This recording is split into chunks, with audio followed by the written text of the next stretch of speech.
Ya, para pemirsa sekalian yang budiman, kita berjumpa kembali dalam vlog di channel Tegnantas Maun. Kali ini kita akan membahas mengenai ibadah pribadi ritual dan ibadah sosial.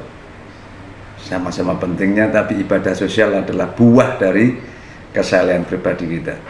Yuk kita lanjut. Assalamualaikum warahmatullahi wabarakatuh. Salam sejahtera bagi kita semua.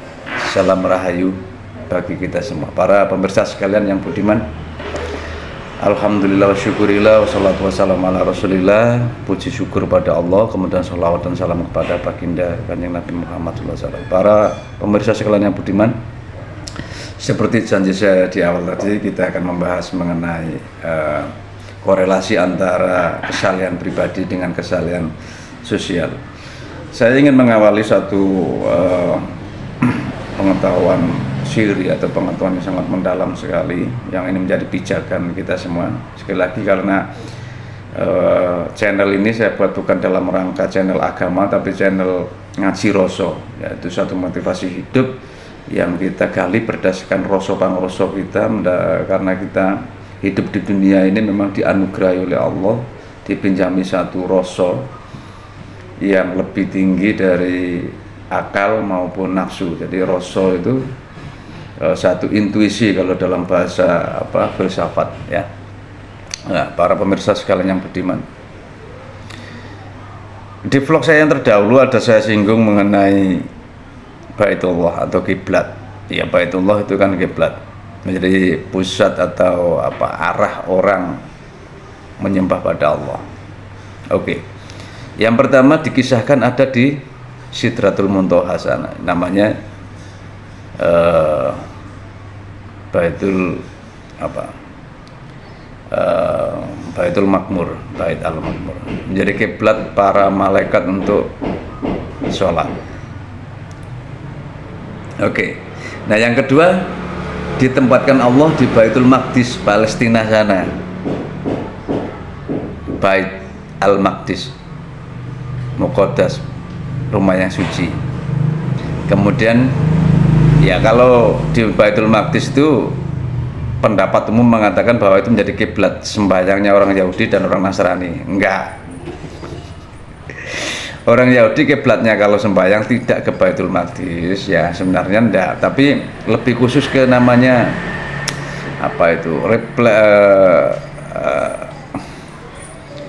satu tempat ya, namanya orang Yahudi menyebut kurub atau itu. Di situ ada kotak ya, kemudian isinya itu batu perjanjian Taurat, kemudian di atasnya itu ada patung malaikat kurub dua lah. Itu tempatkannya itu menjadi arah menyembah. Kemudian itu yang kemudian ditempatkan di Baitul Maqdis, makanya Baitul Maqdis menjadi arah kiblat mereka. Sedangkan umat Nasrani tidak, tapi Baitul Maqdis menjadi tempat suci mereka, tapi bukan menjadi arah kiblat sholat atau sembahyang mereka. Ini perlu pelurusan. Kemudian ada terakhir itu Baitul Haram, yaitu di Masjidil Haram Mekah, yaitu Ka'bah. Itu menjadi kiblat oleh umat Muslim sampai sekarang, ya, menjadi kiblat sholat. Para pemirsa sekalian, ternyata dalam tubuh kita, seperti yang saya usapkan di vlog tadi malam, itu juga ada 3 titik yang ditempatkan sebagai pusat hidup, pusat urip. Itu menjadi kiblat jasadiyah kita juga, yaitu dalam otak kita, di kepala kita, di dada kita, jantung kita, dan di ginjal kita. Itu pusat kehidupan kita. 3 organ ini kita tidak ikut menguasainya, itu langsung dikuasai oleh Allah SWT. Ketika kita memang masih diizinkan tubuh kita hidup dan kita masih menempati tubuh kita, entah tidur entah terjaga, maka 3 organ ini akan bekerja dengan normal, karena dia adalah dalam tanda petik Baitullah, rumahnya Allah dalam fisik kita. Nah, ada juga Baitullah dalam makna maknawiyah, bukan fisik. Begini, karena saya Muslim dan orang Jawa, karena itu saya juga ngambil sumber dari ajaran ini, filsafat Jawa dan filsafat Muslim. Salah satu yang saya ungkap begini, Dalam terjemahan bahasa bebas, bahasa Indonesia bebas, salah satu hadis qudsi itu Allah itu berfirman kepada Kanjeng Nabi Muhammad begini, ketahuilah bahwa andaikan langit aku tempati, maka langit tidak muat, tidak cukup memuat zatku, kata Allah. Dan andai kata bumi aku tempati, maka bumi tidak cukup menjadi tempat zatku. Tetapi hati orang mukmin lapang untuk aku tempati. Tentu hati ini bukan makna liver, ini bukan makna dohir, ini tentu makna maknawiyah, yaitu jiwa kita. Nah, disinilah namanya kiblat rohani, yaitu dalam diri kita yang terdalam, di nurani kita. Kalau dalam kitab Sirul Asrul disebut sebagai Ruh Al-Quds, Ruh suci, ruh yang bukan diciptakan tapi keluar tajali dari Allah sendiri, sehingga konektivitasnya dengan Allah itu murni. Orang Jawa mengatakan sang guru sejati. Itu yang membimbing, itu Shirathul Mustaqim bagi kita manusia. Nah, itu kiblat rohani kita. Percakapan atau panjang lebarnya mengenai guru sejati ini saya banding dulu, saya lanjutkan di kiblat ini lagi. Kiblat sosial yang ketiga. Apa kiblat sosial? Coba. Dalam salah satu pengajaran yang saya terima, juga di hadis qudsi ini terjemahan bebasnya, Allah itu kelak itu, ini pernah saya ceritakan juga ya, tapi saya ulang lagi. Allah itu kelak itu nagih itu apa ya? Gini lah, apa? Menagih ya, nagih ya. Apa? Tanya misalnya ke saya, misalnya saya namanya Fulan misalnya, Fulan. Ya Gusti, kenapa ketika aku lapar engkau nggak mau kasih aku makan, ketika aku sakit ya, ketika aku haus kau nggak mau kasih minum aku, ketika aku sakit engkau tidak mau menjengukku, dan ketika aku kedinginan engkau tidak mau kasih selimut kepadaku, ketika engkau aku hidupkan di dunia. Kenapa? Coba jawab sekarang. Nah, tentu si Fulan ini atau saya misalnya akan menjawab, loh kapan ya Allah, jenengan itu adalah Tuhan yang maha berkuasa, kapan pernah kelaparan, pernah kehausan, kedinginan, gak punya pakaian, atau sakit, kapan? Mustahil, karena jenengan itu sempurna. Nah, jawab Allah SWT, ketahuilah wahai Fulan, ketika ada tetanggamu atau ketika ada orang yang kelaparan dan ketika engkau mau memberi makan pada dia, maka itu aku anggap engkau memberi makan kepadaku. Dan ketika ada orang kehausan, engkau mau memberi minum pada dia, maka aku anggap engkau telah memberi minum kepadaku. Dan ketika ada orang kedinginan, tidak punya pakaian, engkau mau memberikan dia pakaian, selimut dan sebagainya sehingga dia layak, hangat, nggak kedinginan lagi, maka prasasat atau aku anggap, aku terima engkau seperti seakan-akan memberi pakaian padaku. Dan ketika ada tetanggamu yang sakit, engkau mau menjenguknya, menghiburnya, maka aku terima perlakuanmu itu prasasat atau seakan-akan engkau menjengukku. Itulah kiblat sosial, itulah ibadah sosial. Penting, luar biasa penting, karena ini ujung dari agama itu akhlak. Semua agama, semua saya bilang ya, bukan hanya Islam saja, yang diturunkan Allah di dunia ini, di ujungnya pasti dandani akhlak. Cari hadis Kanjeng Nabi, apa tugas beliau diutus di dunia? Dandani akhlak, memperbaiki akhlak manusia. Nah, akhlak ini tentu kiblatnya kiblat sosial.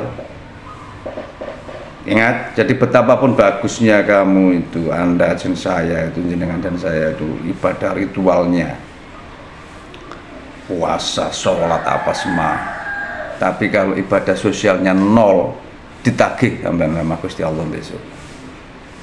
Karena itu ada, dan dasar ini diucapkan, diajarkan oleh Rasulullah juga. Saya masih ingat baca buku apa ya, saya lupa bukunya apa, Revolusi atau apa, tapi buku itu Pak Karno yang nulis ya, Beliau wartawan Amerika atau apa, tapi intinya buku itu biografi dari Pak Karno.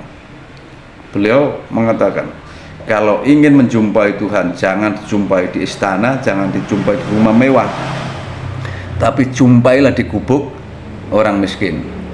Ini ibadah sosial.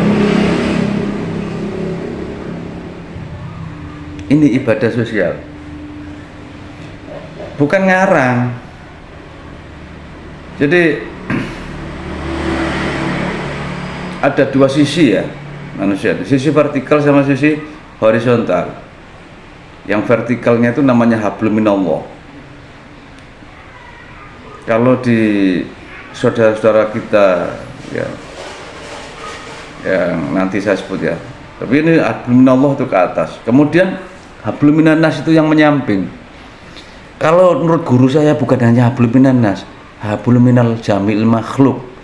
Kita itu loh kepada semua makhluk, ya semut, ya nyamuk, ya apa saja, itu makhluknya Allah, itu kita harus berakhlak. Kepada rumput, pada daun pisang, kepada apa, kita harus berakhlak. Ibadah sosial, ibadah yang berkaitan hubungan dengan manusia dan manusia lainnya, ada dalam kehidupan sosial lah maksud saya, yang disebut dengan ibadah sebagai hablum minannas. Itu maksudnya di situ. Penting itu tadi, karena dalam interaksi kita dengan sesama itu, interaksi ini mewakili Allah.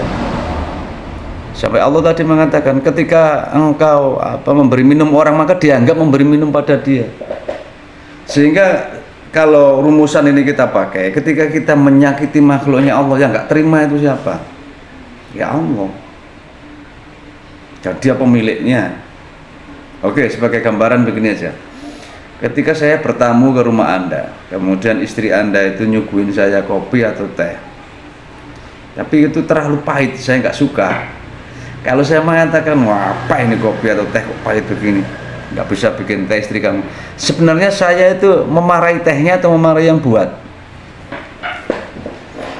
Aku ngelokno teh, nyondro nang teh nang kopi itu, sebenarnya saya itu ngelokno sopo?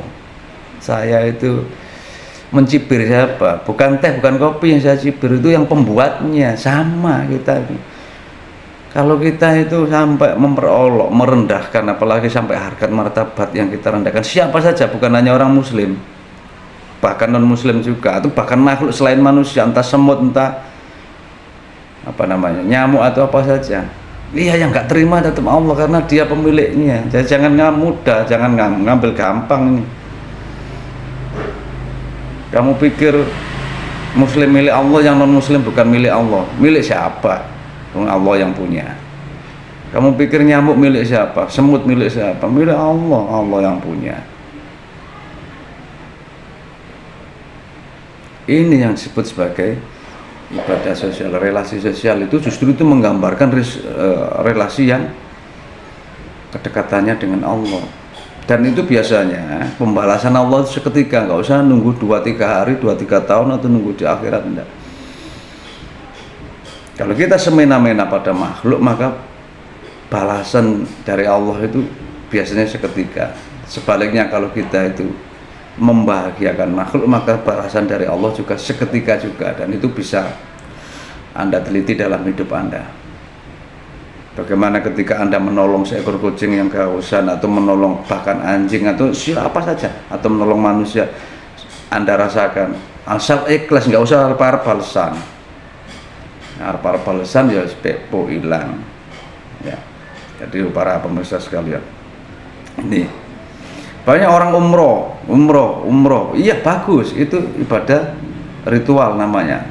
Tapi sama orang ketika dia kencing di bandara, kemudian sama ya masukkan uang lah biasanya, atau sekarang udah nggak ada ya, kayaknya nggak ada itu, udah ya kencing apa, tapi kan di situ ada petugas kebersihannya, kan dilupakan itu petugas, ya petugas sudah ada yang bayar. Nah itu kepekaan sosial itu yang saya maksudkan.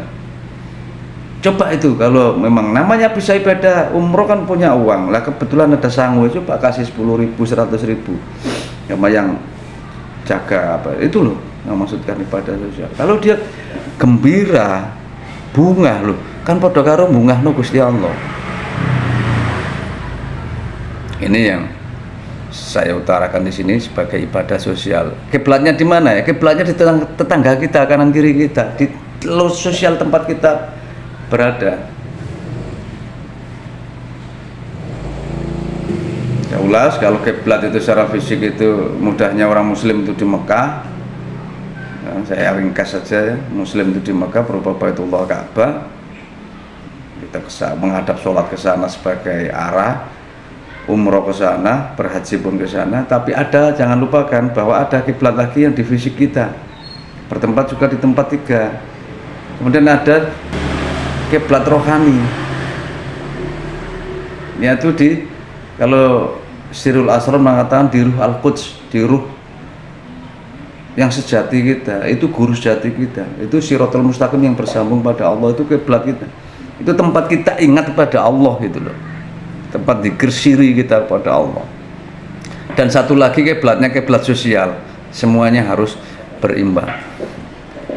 Ketika satu saja kurang, ya nggak bisa.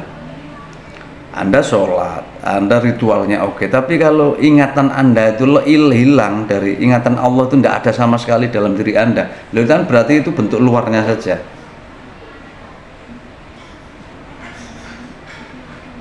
Berarti Andanya, manusianya kan nggak ikut sholat, nggak ikut haji, nggak ikut umroh, fisiknya saja, karena ingatannya itu tidak ada. Itu namanya apa? Kiblat rohani. Kemudian kiblat sosial. Di kaum Nasrani, saudara kita Nasrani itu ada namanya hukum emas, law, golden of law, hukum emas. Yang isinya itu satu itu ya beribadahlah, intinya begitu, beribadahlah atau berbaktilah, cintailah kepada Allah Tuhanmu dengan sepenuh-penuhnya, ya. Kemudian yang kedua, cintailah sesamamu manusia seperti engkau mencintai dirimu sendiri, ya. Itu hablum minallah dan hablum minannas. Dan itu rata, bukan hanya di Nasrani saja, di agama Hindu juga, Buddha juga, ya. Artinya ini sebenarnya umum, suatu agama yang benar-benar diturunkan oleh Allah, dan satu kepercayaan, ya. Ingat ya, bahwa di tiap bangsa itu ada nabinya, cuma nggak disebut nabi saja karena beda literatur, beda cara, dan tidak punya kitab suci, tapi ada petunjuk pemimpin dari Allah. Itu ada kita coba tanya kiai sampean, ustadz sampean, itu Allah menerangkan dalam Al-Quran, dan Kanjeng Nabi mengakui itu, karena seperti yang sering disebutkan Kanjeng Nabi bahwa beliau ini bukan bukan pendiri agama Islam, tapi penerus, dan di semua bangsa itu ada nabi-nabinya dulu, ditaruh nabi di bangsa untuk memimpin bangsa-bangsa itu menuju tauhid, menuju pada Allah. Jadi walaupun di ajaran Jawa dulu juga ada sojonya awak murah kepengin loro nek loro dicubit rasa sakit, ojo nyubit wong dan sebagainya. Wong Jawa mengatakan itu tepos liro, setara, hablum minannas juga dalam bahasa Qur'annya. Jadi ibadah ritual juga penting, karena itu sebagai wadah kita bersyariat kepada Allah. Kemudian ibadah hakikat itu adalah ingatan kita kepada Allah, penyatuan diri kita kepada Allah, pengembalian adanya diri kepada adanya Allah. Kemudian ibadah sosial itu adalah wujud dari karya kita. Itulah kenapa kita disebut khalifatullah fil ardi, wakil Allah yang ditempatkan di bumi. Nilainya dari mana? Ya dari ibadah sosial. Bagaimana perilaku sosial kita kepada sesama, bahkan bukan hanya sesama manusia, tapi juga sesama makhluk. Demikian kiranya vlog ini bermanfaat. Akhirul kalam, ya. Wassalamualaikum warahmatullahi wabarakatuh. Salam sejahtera, salam Tanten Merayu.